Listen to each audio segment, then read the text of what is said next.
برادرای عزیز سلام علیکم.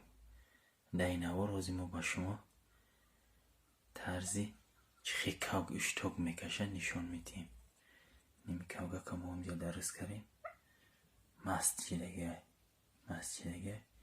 در اشتوک درمالگه روزی نشون میدیم که چه خیلی کاغ اشتوک میکشه.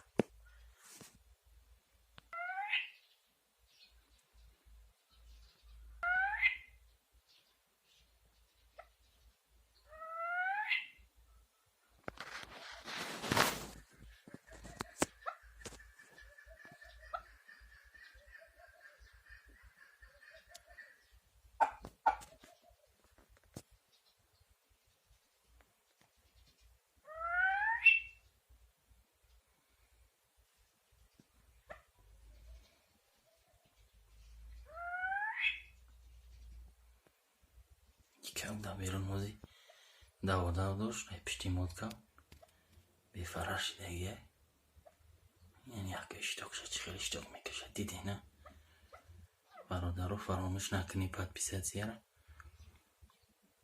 لایک بجخین با نوروی ناز پیشنهاد میکنی.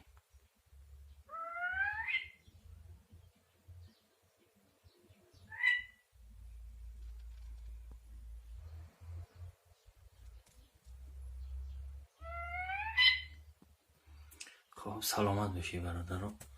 اینه کاغ هم خیلی اشتوک میکشه، هم خیلی اشتوک کشی، هم برای شکر هم برای جنگ تیاره. سلامت باشی، فراموش نکنی подписаться و لایک.